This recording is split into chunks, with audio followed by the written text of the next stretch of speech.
젊은 날의 고뇌의 종류. 안병욱. 젊은 날의 고뇌는 여러 가지가 있다. 나는 그것을 세 가지로 나누어서 생각해 보려 한다. 첫째는 이성에 관한 고뇌다. 루소는 이렇게 말했다. 10세에는 과자에 움직이고 20세에는 연인에, 30세에는 쾌락에, 40세에는 야심에, 50세에는 탐욕에 움직인다. 인간은 언제 오직 예지만을 추구하게 될 것인가? 이 말에는 깊은 통찰력이 있다. 10대에는 맛있는 과자를 좋아하는 때다. 그는 단순하다. 20대에는 사랑에 눈을 뜬다. 사랑이 그를 지배하게 된다. 20대의 지배적인 정열은 사랑의 정열이다. 30대가 되면 쾌락의 노예가 되기 쉽고 40대에는 인생의 야심에 지배되고 50대에 가면 분에 맞지 않는 탐욕이 그를 사로잡는다. 언제 인간은 이성의 아들이 되어 일생의 지혜만을 추구하게 될 것인가? 이것이 루소의 인생 견해다. 분명히 20대는 사랑의 시대다. 강렬하고 순수한 에로스의 감정이 젊은이를 사로잡는다. 젊은 이성을 사랑하고 싶고 또 사랑을 받고 싶다. 사랑의 대상이 없을 때 인생은 고독을 느낀다. 인간에게 그리움과 사랑의 감정이 부여되어 있다는 것은 얼마나 아름답고 축복받을 일인가. 사랑의 샘터가 인간의 마음에 밭을 푸르게 하고 기름지게 한다. 사랑은 인간을 심화시키고 미화시키고 또 정화시킨다. 플라톤의 유명한 대화편 향연은 사랑의 힘이 위대함을 노래한 철학적 다이얼로그다. 사랑을 할 때는 누구든지 시인이다라고 플라톤은 말했다. 그만큼 사랑은 인간을 지배하는 힘을 갖는다. 걔도 사랑을 할 때는 아름다운 음률로 짓는다고 영국의 극작가 존 브레이처는 말했다. 그러나 사랑은 또한 인간을 맹목적으로 만든다. 사랑은 인생의 열병이요 마음의 중병이다. 플라톤의 말이다. 사랑과 지혜는 병행하기 어렵다. 사랑에 빠질 때 우리는 인생의 지혜와 분별을 잊어버리기 쉽다. 사랑의 정열 때문에 인생의 파멸의 구렁에 빠지는 사람을 주변에서 수없이 본다. 그만큼 사랑은 인생에서 가장 다루기 어려운 것이다. 사랑은 인생의 홍역이다. 누구나 다 한 번은 걸린다. 잘 치르면 축복의 열매가 되고 잘못 치르면 불행의 씨를 만든다. 사랑, 이 아름답고 무서운 감정, 이 위대하고 강렬한 힘, 향성의 원천인 동시에 파멸의 구덩이. 우리는 젊은 날의 인생의 열병인 사랑을 슬기롭게 처리할 줄 알아야 한다. 사랑은 지혜의 도움을 요한다. 열정의 불은 이성의 빛이 필요하다. 인생의 한 부분에 지나치지 않는 사랑을 위해서 인생의 전부를 희생한다면 분명히 어리석은 일이다. 사랑의 고마움과 아름다움을 노래하는 것은 좋다. 그러나 우리는 또한 사랑의 어려움과 위험함도 알아야 한다. 사랑의 고뇌에 빠져서 인생을 망치는 어리석은 젊은이가 되어서는 아니 된다. 둘째는 인생 문제에 관한 고뇌이다. 지식인은 생각하면서 살고 살면서 생각한다. 젊은이는 인생의 근본 문제에 대해서 심각한 회의를 품는다. 우리는 왜 사느냐? 인생의 목적과 의의가 무엇이냐? 우리는 어디서 와서 어디로 가는 것인가? 우주에 대해서, 역사의 의미에 대해서, 신의 존재, 죽음에 대해서, 또 존재 그 자체에 대해서 근본적인 물음을 던진다.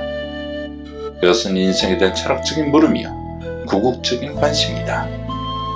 젊은이는 한때 누구나 철학자가 됐다. 이러한 물음의 대답을 인생관이라 해두자. 젊은이는 인생관의 탐구와 확립에 깊은 관심을 갖는 때다. 내 인생이 디디고설 철학적 발판을 마련해야 한다. 철학자 칸트는 철학의 제 문제는 다음의 세 가지 물음으로 요약된다고 하였다. 첫 번째, 우리는 무엇을 할 수 있는가? 두 번째, 우리는 무엇을 해야 하는가? 세 번째, 우리는 무엇을 바랄 수 있는가?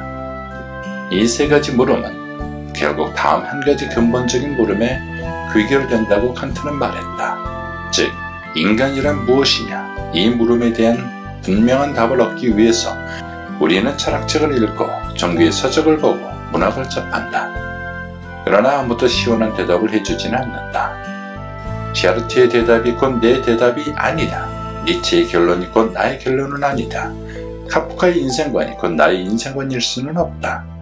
우리는 자기 자신의 인생관을 스스로 확립해야 한다.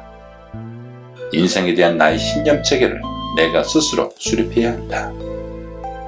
철학자들의 사색은 나의 길잡이가 되고 인생의 한 지침이 될 뿐이다.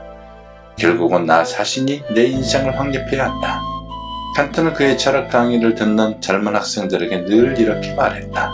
너희들은 나한테서 철학을 배우지 말고 철학하는 것을 배워야 한다.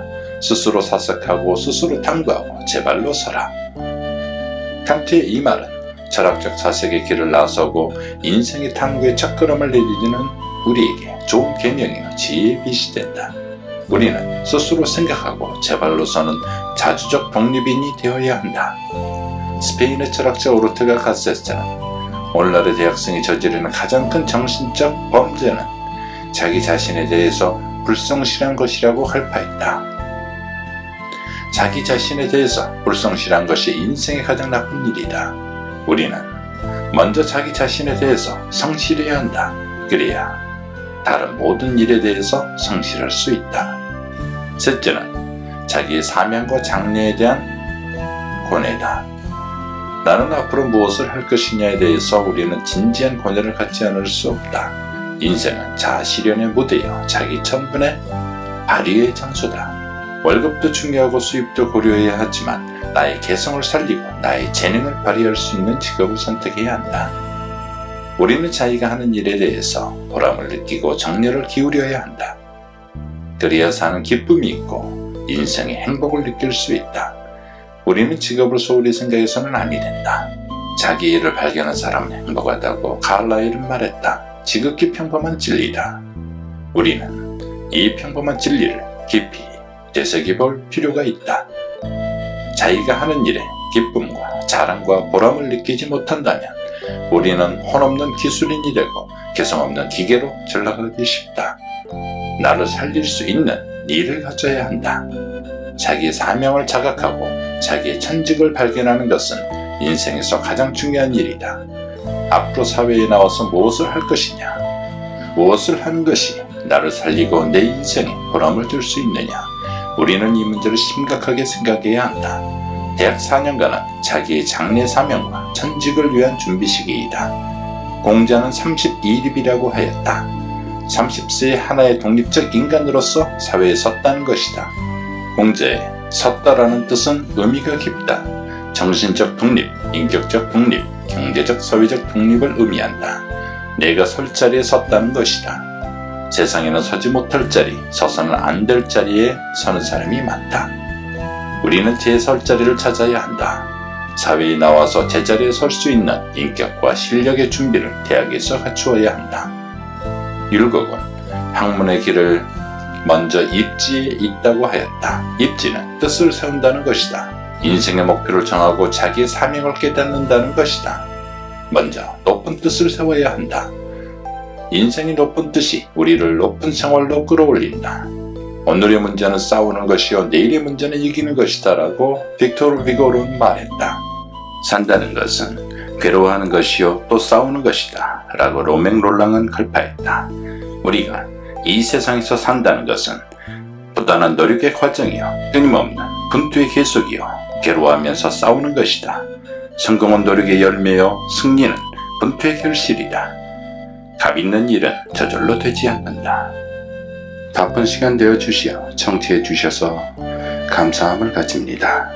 언제나 좋은 책과 글을 함께 하시옵길 바라오며 지금까지 조이스의 감성 디테일 레트로 튜브였습니다. 따뜻한 마음 담아 감사합니다.